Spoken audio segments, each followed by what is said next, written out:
This is Kevin Pruitt with another episode of Rising Tide Startups, and my special guest today is Gillian Perkins. Gillian, thank you for joining Rising Tide. Well, thank you so much for having me. It's really a pleasure to be here.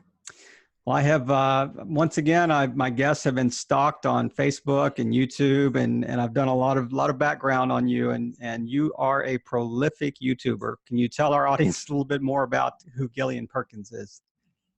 Oh, yes, prolific would be a good way to describe me. I would say that yes, I create a lot of content and I do a lot of things. And through that process, I figure out a few things that work.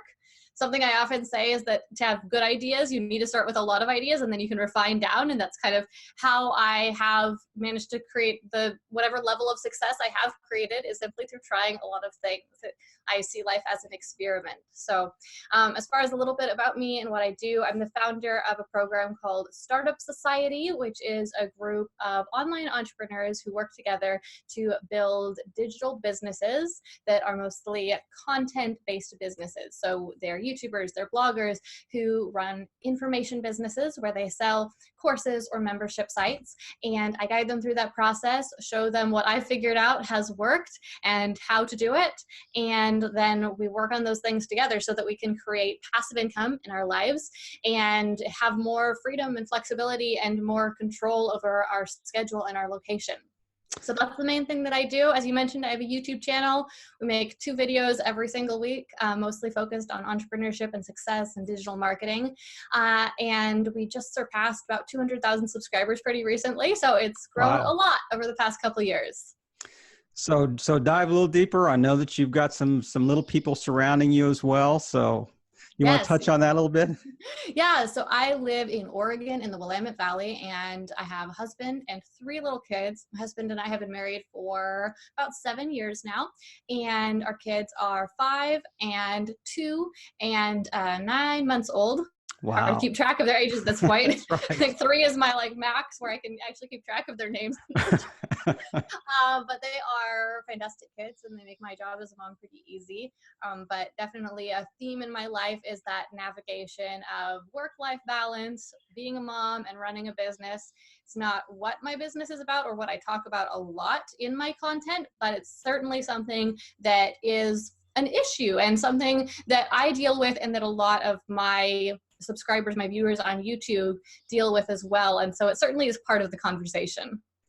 Well, I really appreciate you touching on that, and I'd like to dive in a little deeper right now. But let's go back a few years. I think I was looking on maybe your about page, and you said I was the consummate child entrepreneur during the lemonade stand and other things. But so obviously, has this just been in your blood since childhood? I mean, have you ever, as they would say, have you ever had a real job?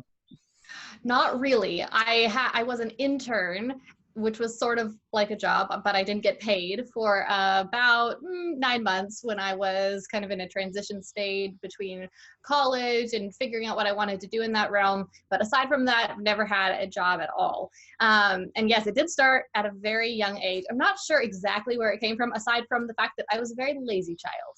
And I saw some people who were working hard for their money, and I thought, I don't want to do that. At this point in my life, I have finally, I think, overcome that tendency, and I'm a pretty hard worker, but it took a while. And so as a child, I was just trying to figure out how money was made and how I could support myself somehow and get the things in life that I saw that I wanted without having to do back-breaking labor.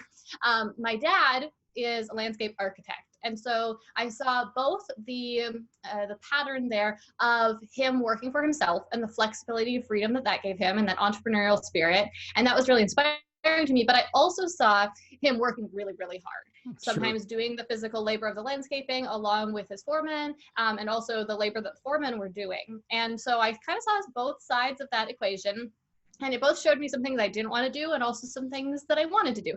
It did make me feel really comfortable with entrepreneurship, though, and with being my own boss. And it just felt very natural to me.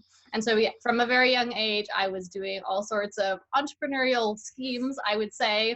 Lemonade stands, selling my Easter candy to my neighbors, selling flower bulbs door to door, all sorts of strange little ideas I had as a child. And over time, of course, they got better and better. And I started my first, what I would call real business when I was about 14 years old. And I actually continued to run that business for the next 10 years after that, and finally sold it a few years ago so that I could pursue what I finally figured out was the thing that I really was most interested in, which was business strategy and marketing. Mm-hmm. I don't know if that was originally the thing that most captivated me, and I was just took that long to figure it out, or if through the process of starting different businesses and experimenting, if I developed a love for that. But either way, I finally found something that I Finally really landed. Yes, both felt passionate about and was good at and was able to help others with, because prior to that, I tried many different things, but I either was not good at them, no gift, no talent, or I had some sort of gift talent perhaps, but I didn't know how to turn it into a real business. Right. I mean, as you were mentioning, I wonder how many, 14-year-old business coaches there are out there. I mean, so you probably had a rite of passage. You had to go through something. It's like, people I see online that are like, I'm a life coach at 21. And I'm saying, I don't think you're qualified yet. I think you have to live a little more life. Yeah. And at 14, just to be clear, I didn't start a business coaching business at 14. I started a music studio locally at 14. And of course that took plenty of time to get good at teaching music and working with clients and attracting new clients to the music school. But it grew over time and I learned a lot. And I think that helped me overcome that tendency toward laziness that I had when I was younger, because building that business was a lot of work. Yeah. And there were times when I took a shortcut or didn't put in the effort that I needed to, and then I saw the consequences of that. And so that taught me a lot, and then running a few different online businesses over the past few years has taught me a lot, and there's still a lot of room for learning, especially in this industry that we're working in, this digital industry that changes so fast. Sure. Well, and I think, I mean, if I've noticed one thing in kind of your trajectory is how willing you are to pivot, when you needed to. And I mean, you've had experience in a number of different areas. And I mean, there's one thing you summed up. I don't know if it was on an article or a video that I was watching. You were talking about just all the things you had tried that, had various degrees of success, and then all of a sudden you said you landed on kind of two pillars. I think on your about page, you mentioned those. I mean, one, you talked about just how you grasped really the strategy of how money was made. Mm-hmm. And the second one was how once you clarified kind of your USP. I think those two things were things you mentioned. You want to touch on those a little bit, or, we can circle back later, but those just seem like really, really interesting. I mean, how integrated those two things really are. And those are actually pretty big epiphanies to have. Yes, they really were. And I think that sometimes we hear advice and it sounds like advice we've heard before. And so it seems so basic that we don't think very much about it. And perhaps we think we're already doing that. We already understand it. And that first thing you mentioned, how money is made, so simple of a concept that it seems like we don't even need to think about it. Of course, we know how money is made, but somehow I had not put two and two together and realized that I needed both the ingredients and that I could then diagnose why I wasn't making money in my business or in my life in general, and could solve that problem. So it sounds, I think at this point, like we're coming up with an algebraic equation here. We have some factors that we need to add together, and then we need to determine what the missing factor is. So how money is made. Like I said, painfully obvious here, but we have to have something that we're selling to someone. And then we make money. So obvious, but so important. Now, sometimes I think that when people hear this, they have a reaction of, I don't want to sell something, or, oh, there's other ways to make money aside from selling something. For example, YouTubers, they're not selling something necessarily, and they might be making money from the ads on YouTube, but they are selling something. Right. And that's what we need to think about. They aren't selling a physical product directly to a consumer, but they are effectively selling their content, in a sense, to YouTube. They're selling people's attention.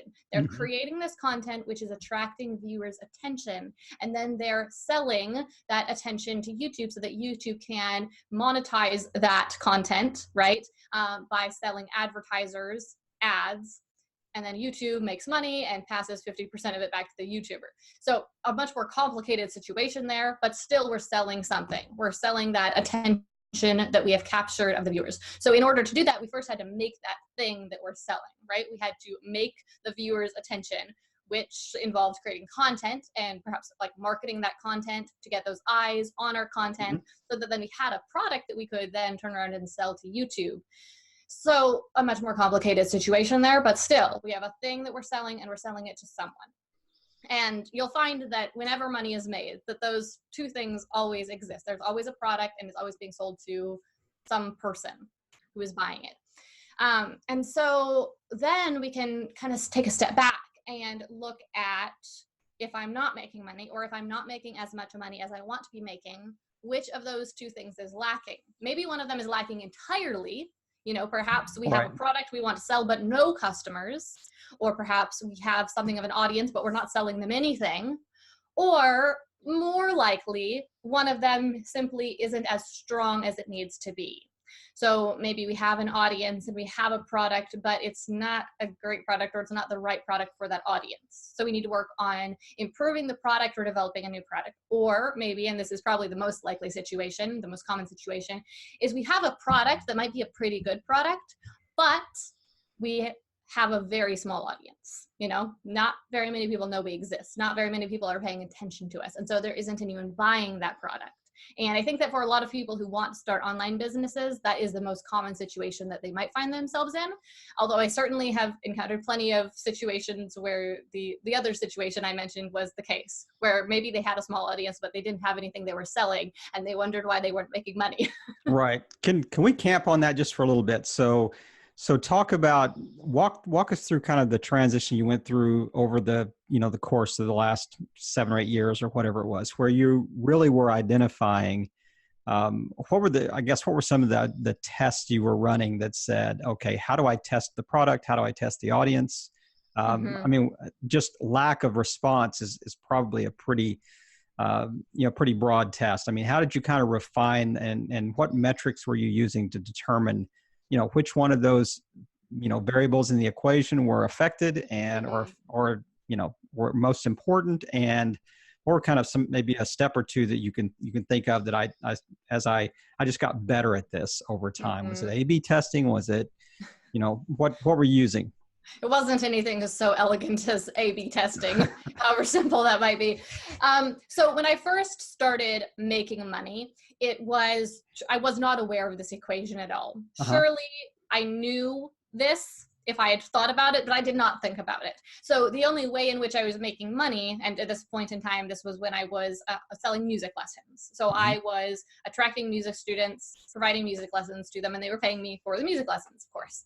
And like I said, I was not aware of this very simple equation. And so the reason I was able to make money was simply because I saw other people making money in that way. And so I was simply duplicating the process that they had already created. Right. I wasn't really aware of what was making that work. I just knew that this was something people did and it made money. So I did it.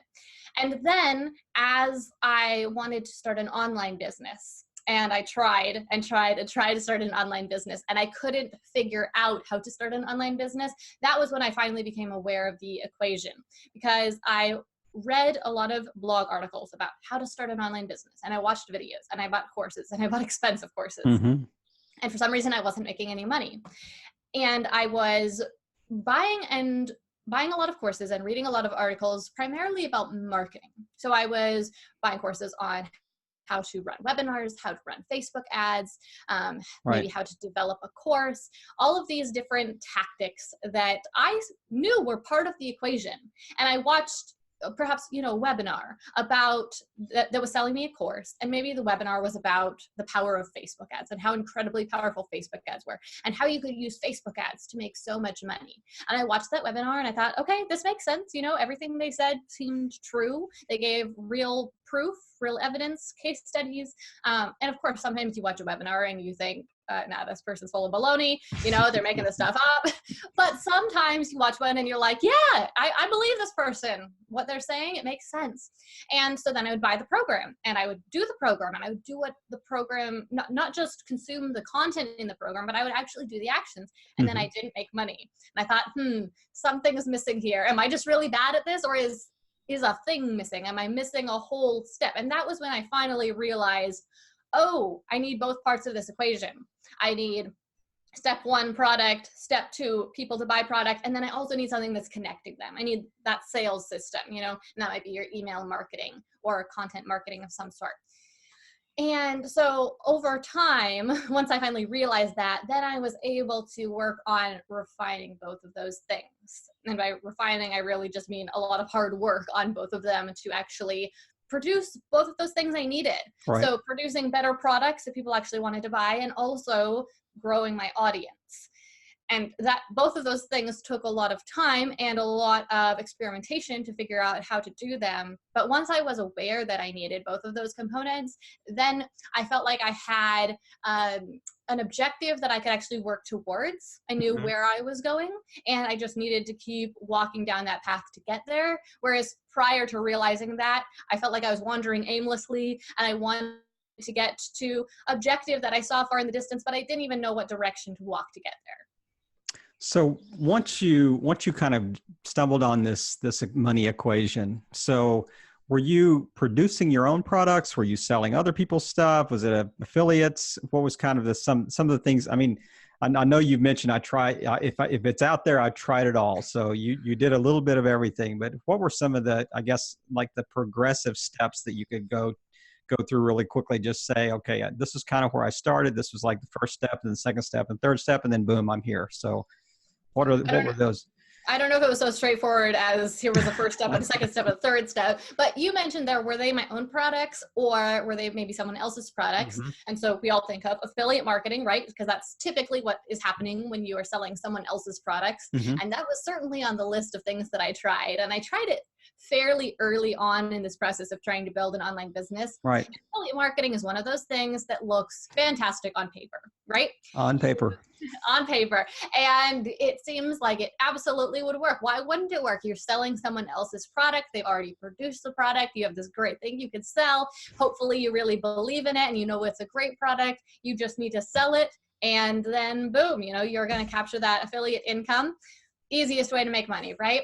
Well, I made a video on my YouTube channel a few months ago, I think, maybe just a few weeks ago, about affiliate income, how to produce affiliate income. Is affiliate income all that it's cracked up to be? And in the video starts with me setting up my filming setup. So I'm organizing my office a little bit, you know, straightening, tidying some stuff. I'm putting up my lights, putting up my camera. I'm curling my hair, put my makeup on. And the question is, what does this have to do with affiliate marketing?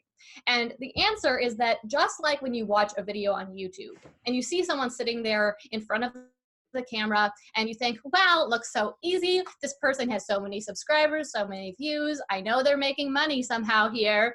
And all they're doing is sitting in front of a camera and talking for 15 minutes. Easiest job ever. But what you don't see is all of the work that goes into producing that video ahead of time.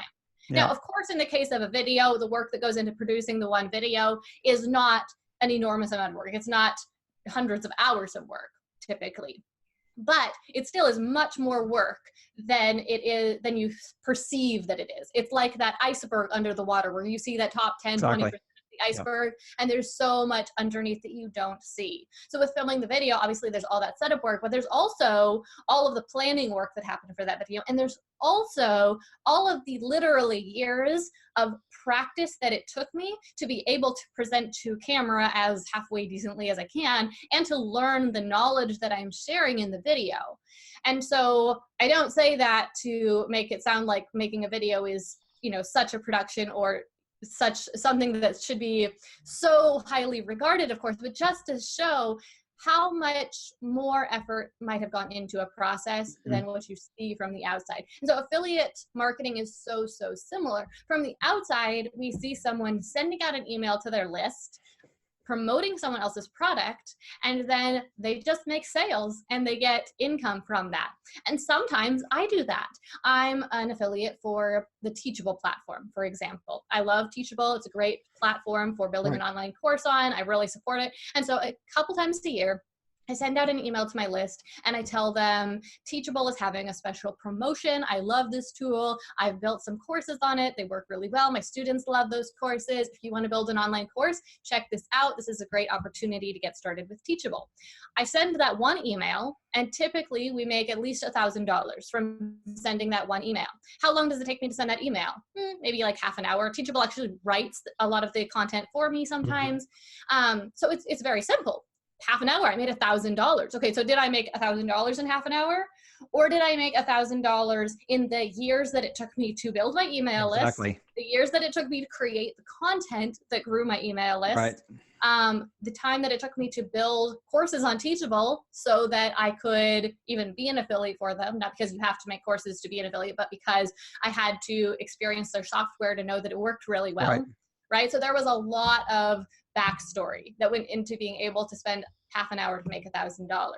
So is affiliate marketing a real thing? Does it really make money? Yes, absolutely. But there's a lot of work that you have to do beforehand before you're able to make money with it.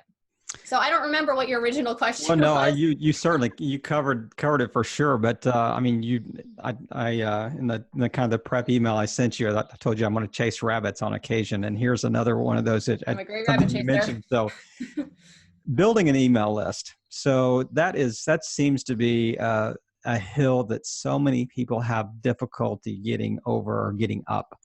So what were some of the tactics or some of the ideas that you had other than just producing good content? I mean, what are some of the ways that you built your email list over time? Well, of course, at first, I wasn't even aware that an email list was a thing or why you would want one, right? And then at a certain point, I was introduced to this idea of an email list and how beneficial it could be. You watched a webinar. I probably watched a webinar, right? Or maybe I heard Pat Flynn on a podcast talking about the power of his email list, but then I know that I did watch a webinar at some point.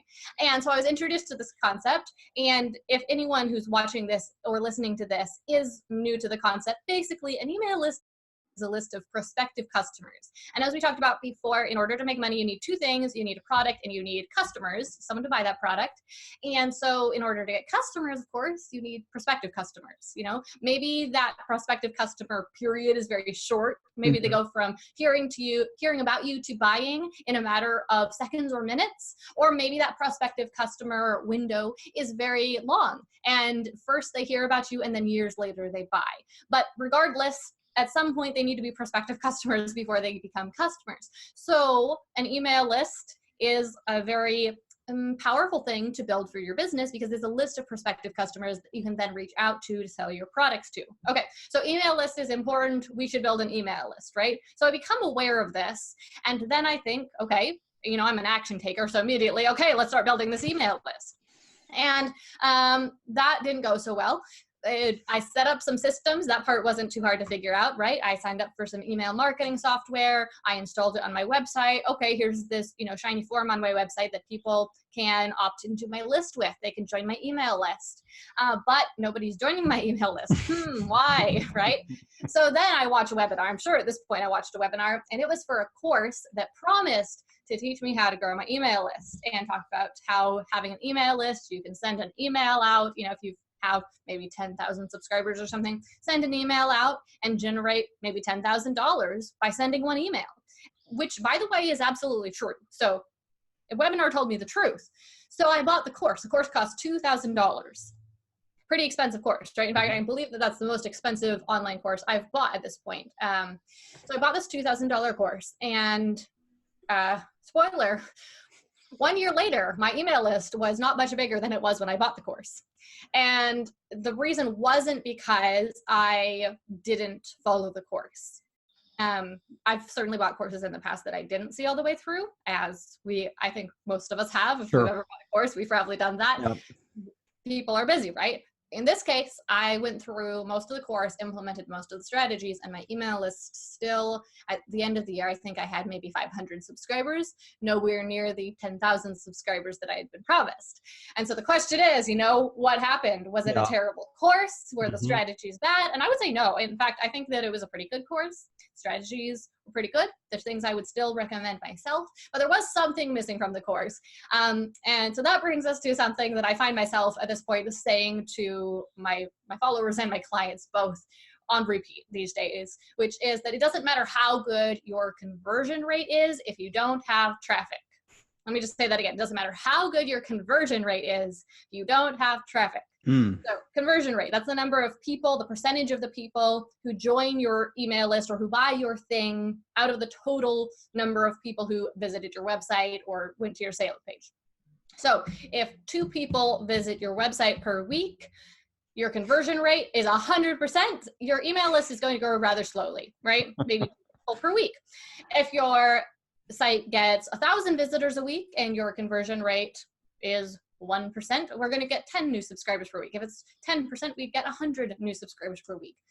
So conversion rate, very important. I mean, going from just a 2% to a 4%, doubling your conversion rate would double the number of subscribers. But if you don't have that traffic there, it doesn't matter how good that conversion rate is because your email list won't be growing. So inside that course that I purchased, there was tons of fantastic strategies for improving your conversion rate, which is a great thing to do, but you have to start with the traffic. If nobody knows you exist, then they're not going to buy your product. If nobody knows you exist, they're not going to join your email list, right? If nobody knows your website exists, they're certainly not going to visit your website. Once someone knows you exist, then perhaps you have that discussion with them, or you can have to have that conversation where you convince them that it will be worth their time or that it will be worth their money, right? But before they even know you exist, you simply have to work on getting that visibility. So the piece of the equation that I was missing is I needed the customers, right? But in order to get the customers, I had to have prospective customers. And in order to have prospective customers, I needed to start with visibility. So that was the thing that was really causing my lack of growth of my business, my lack of profit, was that I didn't have the visibility. So it didn't matter how good my products were, it didn't matter how well my email systems were set up, so that how good my conversion rate was, nobody knew I existed. And so that is what ultimately led me to YouTube, which is what led me here today, right? Exactly. So, that's a great segue. So let's camp on this one just for a minute. So we have a new segment in all of our podcast chats called the Rising Tide Micro Course. And, you are so good at just shifting on the fly. I can already tell. You've had a number of different interviews. So I would really like it if you could just take whatever you're going to say next related specifically to, say, building an email list. I think that is so vital and so important. And we get so many questions related to that specific question. So what can you touch on 2 or 3 just key tactics about building that email list, as far as maybe content production, or you take it in whatever direction you want to take it, but can you just give us 2 or 3 really key steps, in the next 3 to 5 minutes, just about how to really effectively build an email list, because that's kind of one of those foundational pillars of your business. So let's see, where should we start this? Because I have a lot of good thoughts on this, but we have to figure out what order to put them in, right? So I think with the best way to approach this will be to almost start at the end and work backwards, okay? Sure. So in order to build that email list, first of all, we need to have something to entice people to actually want to join our email list. Because if we don't tell them why to join our email list, then they won't be persuaded to take that action. Right. And so very frequently online, we call this thing that we are offering to people or incentivizing people a freebie or an opt-in offer or a lead magnet, okay? Right. This is often an ebook or a worksheet or a checklist of some sort. And I would argue that most of these things at this point are not the best idea, especially the ebook idea. Now, if you have an ebook right now and you are using that, don't immediately scrap it necessarily. And having an ebook is better than having nothing. Okay, we need to have some reason that we are persuading people to join our list. However, first of all, we live in the information age, and there are, numerous pieces of information that people could get. No shortage of information, more blog articles than anyone could ever possibly consume. So we certainly don't want an ebook that is just general information on a topic. Exactly. Need to either have some sort of free resource that we are offering that will give the potential subscriber here an outcome, so that they are not subscribing to get a piece of information, but they're subscribing because they want an outcome. So maybe this isn't an ebook about how to eat in a more nutritious way, but rather it is a meal plan that will show them exactly what to eat on exactly which day of the week. Or it is a step-by-step checklist of, before you eat anything, ask yourself these 3 questions.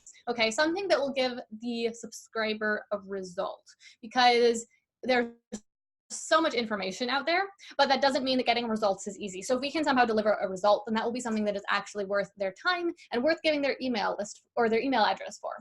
Does that have to be immediate? Is it best if it's an immediate result? It's best if you can give them the result quickly, because we're busy and we get distracted. Exactly. Yeah. Right.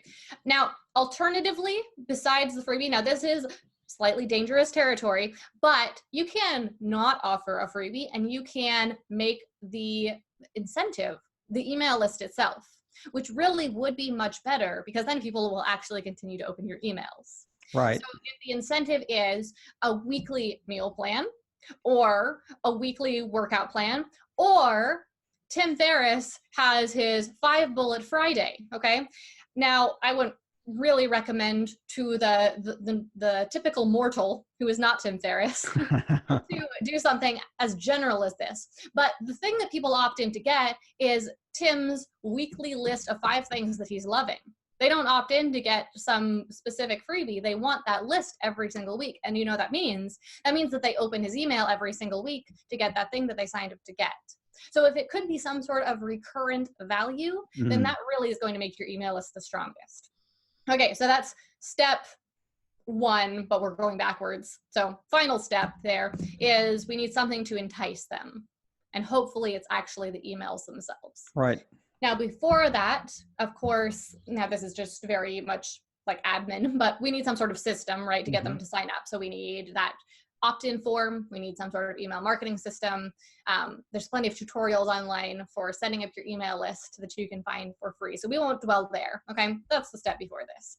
And then you might want some tactics for improving those conversion rates, right? If your email opt-in form is at the very bottom of your website and very small, then people won't see it and they won't subscribe. So we want to put it somewhere up near, the top of your website, over in that side column next to your blog article, something like that, so that people can easily notice it and they easily understand the value. Of course, there's always more tactics that we can use to increase those conversion rates, but I find that this is a very much an 80-20 equation, and that we can get 80% of the results. We can really get a great conversion rate if we just have something that is actually enticing to people and we put it somewhere where they can see it. Because then we need to focus on the other step, which is getting the right people to see it. And so focusing in more on those conversion rates, really we're going to experience that law of diminishing returns, where we're putting a lot of time in and putting a lot of mental energy in to get a very marginal gain. Right. Okay, so basic conversion tactics have been implemented. Now, before that, we need the traffic. And in order to get the traffic to the website, because that's not something we can exactly do, right? Traffic is something we need, but it's not an action to take. And I like to keep things very action-oriented. So we need something to send the traffic to the site. Obviously, there's lots of options here. We could run Facebook ads, we could use Google ads, we could use Pinterest marketing, we could promote our brand on Instagram, we could make videos on YouTube, we could create just articles on our website and get that organic traffic from Google. Now, what I found after trying literally all of those things is that the best way to attract the traffic is to create something that gets people's attention, that is so good people can't ignore it, that is truly share-worthy, worthy of being shared, so that when someone consumes it, if you can get even one of the right people to consume it, they then tell other people about it. Now, will every person who consumes it tell other people about it? No, of course not, because we're busy and we get distracted, right? And there's a lot of things competing for our attention. But if you make content that is that good, then chances are you can get more than one person to consume it and a small percentage of those people will share it, right? And we fortunately have these amazing platforms these days that have these state-of-the-art algorithms that a lot of people hate because they think that the algorithm is keeping them down and that the algorithm is their enemy, but the algorithm is their friend, okay? The algorithm on any platform is designed to matchmake viewers or readers, okay, consumers, with content that they'll love. And so if you make content that is awesome content that people will enjoy and will find valuable, then the algorithm is your friend, because the algorithm the company has spent millions of dollars building this algorithm that is designed to find your ideal target subscribers, fans, followers, buyers for you. And so when there is a certain point during this journey when you have created awesome content and maybe the algorithm is taking a minute to find you and taking a minute to find your people, that paying for ads can be helpful to kind of be the catalyst for this equation here, okay? To get some of the right people to see your content so that the algorithm maybe has some information to extrapolate on, some data that it can use to find more of these people. But that's a moment in time. For the most part, we need to work on creating awesome content and let the algorithm do its magic. And so you'll see that in that equation, there's only one thing you're doing, and it's creating really awesome content. Now, of course, depending on what platform you are, there might be such an algorithm or there might not. Right now, we're recording a podcast, and the primary podcast platform is iTunes. Right. And as you might know, iTunes does not have a great algorithm. And that is the bane of every podcaster, right? It's their biggest enemy, their biggest problem is that iTunes doesn't have an algorithm that works in the same way as most social media platforms. And so that means that it's more difficult and it requires more tactics, more strategies to turn a podcast from a new podcast into a popular podcast. And that means that sometimes it requires luck, right? Or else it requires a lot of hard work. Right. If you're on another who's platform, a noteworthy something. Yeah. Yes, right, which we all know is curated, not just the result of getting the right number of ratings or the right number of views. And so that can be really challenging. Now, of course, that's not to say that podcasting isn't worth it or isn't a good way to build your business or attract people. There's lots of benefits of podcasting. There are lots of people who have used it to propel their business to success. But it is a more challenging option than some other options. Now, I might be a little bit partial here because after examining most of the other options, I've decided that YouTube is currently the best option. And perhaps it's a shame because not everyone wants to be on video. And so that is a drawback. But when you look at the way the algorithms work on all the platforms and the way the content is presented on all the platforms, it's really undeniable that YouTube offers a unique opportunity because they have one of those algorithms I'm talking about, which, by the way, also Facebook and Twitter and Pinterest and to some degree Instagram, they all have algorithms like that, okay? But YouTube has that algorithm, and then they also have a way to create evergreen content, significant, substantial evergreen content that people can find at later dates. Right. And it's long form content. So when people find your content, they are going to actually get to know you. On some other platforms, the content is very, very short, like 140 characters, right? There you go. And on some other platforms, the content lives for a very, very short period of time, like a matter of a couple hours or maybe a couple days. And so this can be challenging because you don't have very much opportunity to make very awesome content if you're limited by a very small number of characters, or if you know that this content is going to be gone in 2 days, and so you can only afford to invest so many hours into it. So the special thing about YouTube is that you can make big, really awesome content, and you know that there are years in the future during which that content will have the opportunity to be discovered and to take off. And so you can afford to invest that time and maybe even the money into creating really good content.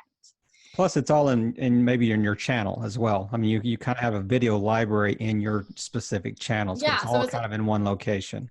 yeah, absolutely. So it's almost like you have a website within YouTube. Now, Exactly. obviously, it's not the same. Obviously, we don't have as much control there. And so we certainly don't want our business to live only on YouTube. Right. But you have much more of that opportunity there on YouTube than you have on most other platforms. Now, you have a very similar thing going on iTunes with a podcast, but you're missing the algorithm. And so that's why I think that Yep.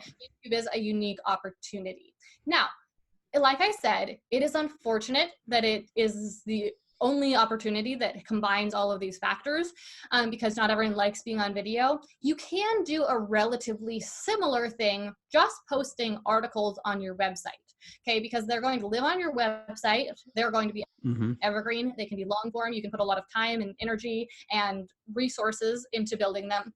However, the problem is that the only algorithm that's going to be propelling them to the top is Google's search algorithm, which can do a fair amount, but it's not social in the same way that most social media is social. So people won't be sharing it. And so Right. you're going to be missing out on that share traffic. You're going to be relying only on search.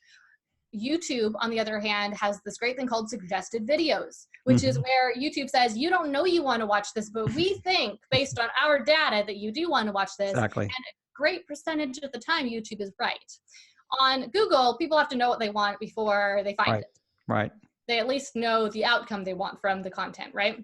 And so you don't have that opportunity to reach new people in at quite the same quantity, okay? So, and then the other thing about Google versus YouTube, obviously actually the same company, but we're talking about Google search engine versus YouTube, is that on Google, there's actually a lot more competition. Now, YouTube is incredibly competitive, no doubt about that, okay? Millions and millions and millions of videos on YouTube, but there's at least 10 times as much content on Google as there is on YouTube. And Mm. that means a lot more competition. That means that when you search for a topic on Google, you're going to find 10 plus pages of articles on that topic. Whereas on YouTube, there certainly are topics in which this is the case, but there are also many topics in which you type in a specific keyword and you find only a handful of videos Right. that That's actually true. match your keyword. That's In fact, true. sometimes you type in a keyword and there's not a single video that matches that keyword. And that means that there's still a lot of opportunity there. That means that even though in some industries on YouTube it is fairly competitive, there still are other industries that are nowhere near saturated. And let me just say this also, that in the past 2 years here, I've built my YouTube channel in what is in some ways one of the more competitive industries on the internet and even on YouTube. So my channel is about entrepreneurship and marketing and success. And this is not one of the most popular topics on YouTube. The videos in this niche don't typically get millions of views by any means. They're typically in the single digit thousands, sometimes double digit thousands, and then occasionally in the hundred thousands. Hmm. So it's not one of the most popular industries on YouTube, but it still is very competitive because who is creating content in this category? Marketers. And marketers are very loud.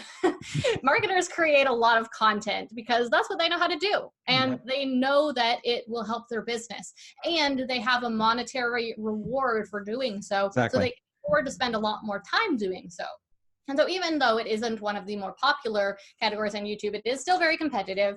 And it's actually more competitive because there aren't as many views to go around. So if there's Right. only 5,000 people watching this type of video, and the people who are making this type of video are making a lot of videos, then that's a very different equation than if we're in the funny cat video category and there Exactly. are 50 million people who watch these videos. And sure, there's also a lot of people making videos there, but not as prolifically as each marketer creates it. Right. Right. And their income may not be dependent on their if their funny cat video goes viral or not. So Yes. tell me, Anyway, just touch real quick on your on YouTube. What was kind of that tipping point that where you moved from, my mom's watching and 14 friends, and I'm one. I actually watched it 14 times to get the ticker to tick over a little bit. So versus okay, now 1,000 people, now 10,000 people. What would you say was one or two things that happened that really kind of, as Malcolm Gladwell says, what the tipping point was? Okay, so good question. Perhaps not the answer you were expecting though, because most people when they start a YouTube channel, they start with 0 and they watch it a few times and their mom watches it and their friends watch it, right? Okay, and so then they have 10 views and then next time 20 and next time 30, right? And so we're going up, up, up, up. Now, in my case, my story was a little bumpier than this. I started a channel about 6 years ago now, 7 years ago, that was a beauty channel. So I was making videos about how to style my hair. And I thought that I tried that once. But, did you do that? Yes. How did that go for you? Yeah, my mom didn't even watch it. So yeah, that's right.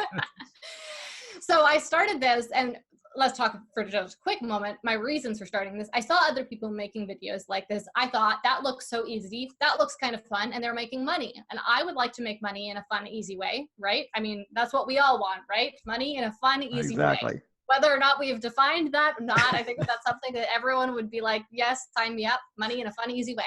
So I started making these videos, and it was kind of fun, and it was kind of easy, but kind of hard, of course, right?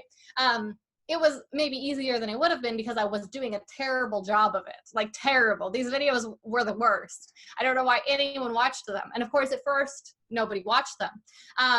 But it was surprising to me, even not realizing how bad the videos were, it was surprising to me how quickly some people started watching them. Because even 6 years ago, the beauty category on YouTube was very saturated. In fact, I think it may have been more saturated 6 years ago because I've seen on Google Trends that the popularity of hairstyling videos and makeup videos has actually gone down over the past few years here. It was a very hot trend for a while, and now it's still a thing, but it's not as hot of a trend. So I may have been in the peak of this very saturated industry, and yet within a matter of a few weeks, certainly within a few months, I had 50 people watching each of my videos. Now, is 50 people a whole lot of people? I mean, it kind of depends on how you look at it. If I had 50 people in a room watching me braid my hair, I would think that was kind of a lot of people. On YouTube, compared to these other beauty vloggers who had 500,000 people watching them braid their hair, 50 was nothing, right? So, perspective is important. But I was surprised even then how quickly some people started watching my videos. Now, it grew from there. 50, 100, and within a matter of a couple months, I had a few hundred people watching each video. And again, both then and now in retrospect, I think that's kind of surprising. But, and like I said, videos were terrible, especially in retrospect. So just very interesting. And I thought, wow, with making not very interesting, not very good videos in a really saturated industry, I'm still getting people's attention. People are still finding out that I exist. And then what happened was that some of my videos took off. In fact, there's one specific one in which it was called something like how to braid your hair behind your head. So literally all I'm doing in this video is braiding my hair, which any girl who knows how to style their hair will tell you this is like most basic. And of course, there's still lots of people out there who don't know how to do this, which was proven by this video that went on to get about 500,000 views. Wow. On my channel with the terrible videos. This one was also a terrible video, slightly less terrible because it was shorter, but still pretty terrible video. A lot of people commented and said, yay, I finally know how to braid my hair. Oh. So apparently I did something right. I did show them how to braid their hair. It also got YouTube's attention. It also got YouTube, you get half a million views. That'll get YouTube's attention, I have a feeling. Yes, it did. Well, although I would say that it probably got YouTube's attention a long time before those 500,000 views, and that's how I was able to get them. Because I didn't get them because I was a well-known beauty vlogger. I got them because YouTube's very powerful algorithm that we were talking about earlier, discovered that if they showed my video's thumbnail to people of certain demographic, psychographics, then those people clicked on it at a higher percentage than they were clicking on other videos. And so YouTube shared that and put it in the suggested videos, and I got the views even though no one knew I existed. So anyway, so that was all very interesting. But I was making videos about how to style my hair, which you said, was it your mom and yourself and your three best friends? And the answer was no, because I didn't tell a single person that I was doing this, because even though it was fun and pretty easy, it was also, it felt to me rather silly and just fluffy and pointless. And so I didn't really want to advertise to the people who I actually cared about that I was spending hours every week styling my hair in front of a camera. That seemed kind of weird. So yeah, I didn't tell anyone. And about 2 years into this, 2 years of inconsistent posting, I would say, I stopped and I set all the videos on private, and that was the end of that. And the reason was because it wasn't something that I truly felt passionate about, or that I truly felt was worth putting like my life behind. It wasn't what I wanted to spend my life doing or promoting. So I thought I need to figure out, something different that is something that I actually care enough about to put my name on, right? And so shut it all down. Didn't make any videos for about 2 years as I tried to figure out how to make money online, really, right? How to start a business that made money, what I actually wanted to do with my life, tried to grow up, figure out what I want to be when I'm a grown up. And so that was a process, and during which I started a few businesses, tried several different things. And then in that period of time, I had started a digital marketing agency, and I had a few clients, and I was doing this work, but it was small. And I'm trying to figure out how to get clients. And at that point, I remembered, oh yeah, I had started this YouTube channel, and with terrible videos at this point, I had realized, terrible videos, and not a lot of effort and no promotion, I was able to get over 500,000 views. Well, that's some visibility. Maybe I should try that. And I could do it way better than I was doing it before. And so then what ensued was a good 6 months. I don't know exactly how long it was, at least 6 months of me studying YouTube. Like a student studying YouTube, studying the algorithm, figuring out what worked on the platform and what didn't, and how the algorithm worked, and what I needed to do if I wanted to succeed on YouTube. Because if I was going to invest my time into this, I wanted it to be worth it, and I wanted it to be successful, and I didn't want it to take years and years to become successful, okay? Because I'm a little impatient sometimes, a little bit. So after a good 6 months of thinking and planning and studying, and feeling like maybe I should stop studying and just start doing, because I'm a big proponent of taking action, and I kind of felt like, maybe I'm just going to be in planning phase forever and never get around to doing anything. Finally decided, okay, this is enough studying. I think I've got this thing figured out, and I started making videos. It took a minute to start getting the views, but not a whole lot longer. Within a couple months, about half the time I would say that it took me the first time, within a couple months, I had a couple hundred people watching every video that I put out. And the period of time when there was, my mom and me and my friend watching the video didn't really exist. Mm-hmm. After the second video, I would say there was new people watching every single video. And from there, the number of new subscribers that I was attracting every month started doubling. So that first month, maybe I got 100 subscribers. Second month, 200. Next month, 400, okay? And so that was kind of like spring of, I believe, 2017, if I have my years straight. I think I do. And by that fall, so by that September, I had a few thousand followers, maybe about 2,000, and it was continuing to double. So it was like September 2,000, and then October 4,000, and November 8,000. And it continued to double until I got to right about that point where I was getting where I got 8,000 in a month. And then it's actually stayed quite steady ever since then, where I've been getting somewhere between 8,000 and 12,000 new subscribers every month. Wow. And, but it continued to double till I got to that 16,000 subscriber point. But that fall, in September, I believe, I had maybe 2,000, 4,000 subscribers. So not very many. Actually, I was just looking at these numbers. I believe it was right around that 2,500 mark. My husband decided to quit his job. And I don't want this to turn into a huge life story, but we were living on my income at that point, which was not very much. We were not making very much money. And I had just gotten my first check from YouTube at that point for right around $150. And that is not enough to live on in any economy. But for some reason, between my belief that I had found a system that was clearly producing results, and those results were growing every month, and my husband's belief in my ability to figure things out and make stuff work, he felt he could quit his job. So he quit his job, and it ended up being a good bet, because the subscribers continued to double, and then continued to grow even after the doubling stopped. And that check went from $150 the first month to something like $500 the next month to $1,000 just a couple months later. Mm-hmm. And then it also continued to double for several months until we got up to the 2,500 mark, at which point it slowed down significantly, but it continued to grow until we hit about 4,000 a month. And then it stayed very steady ever since. And a lot of people ask me, well, why hasn't that continued to increase at the same rate as your subscribers? And that's because it's most directly related to views. It's actually based on clicks, but it's the views that are driving the clicks. Right. So at that point, when I was getting 8,000 subscribers per month, we were getting about a million views per month. And both of those Wow. numbers have stayed very steady. We continue to get 500,000 views per month, 8,000 subscribers. And that's because I'm making videos at the same rate that I've been making them practically from the beginning of this whole journey, which at the very beginning I was making 1 video per week, but now I'm making 2 videos per week. And so at the same rate, they're going viral. So making 2 videos per week, we have about 1 video per 6 weeks. So every 6 weeks, we'll have 1 video go viral. And that's not dependent on how many subscribers I have.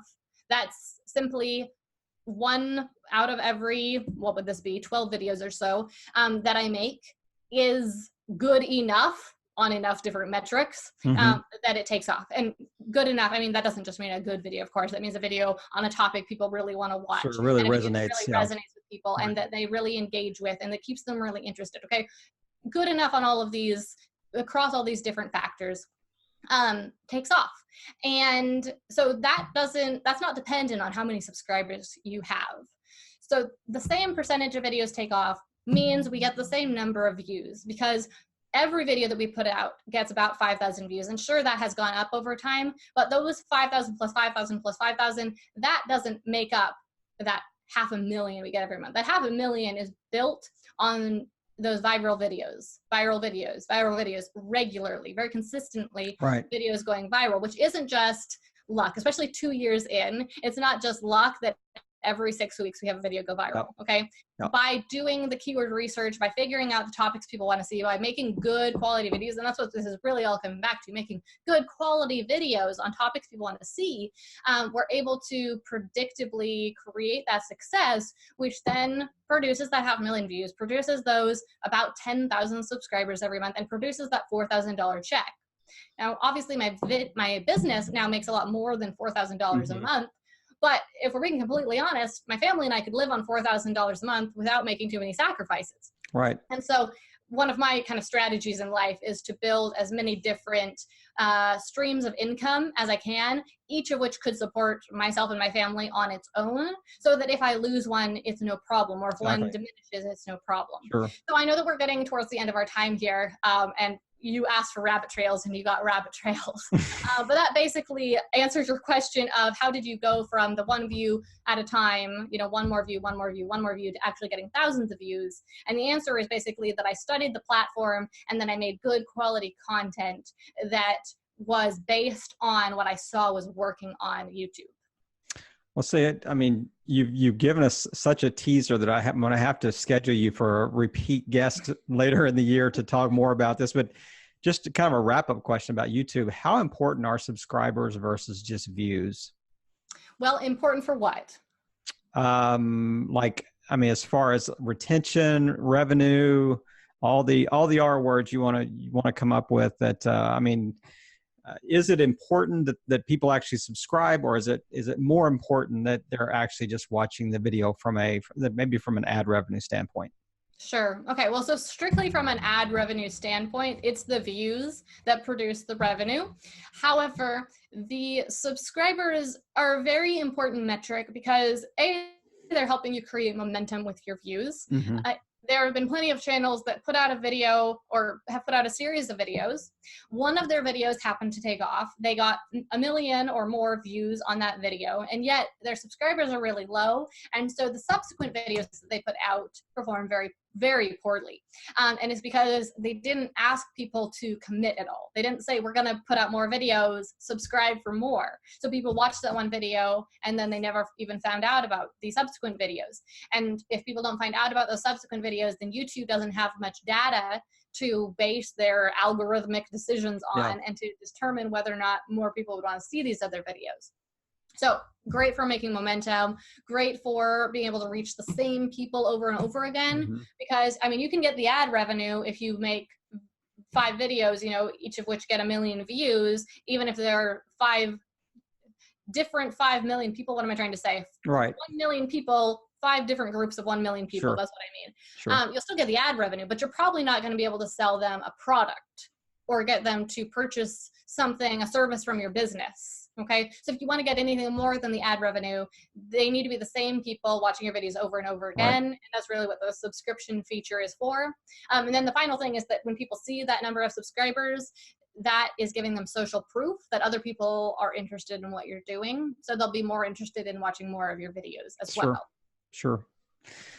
Well, as we wrap up today, I just once again want to tell you thank you for just taking the time today to share with our audience. I mean, it really has truly been a masterclass in just how to grow an audience, the effective way to build an email list, and how to utilize YouTube as a great social medium for your business. But if there was just one line you could end with, that if you could go back and kind of your pre-YouTube self or current state self, what's one piece of advice that you would give yourself that you wish you knew, say 4 years ago or 3 years ago or whatever it was, that you think would have been a real game changer?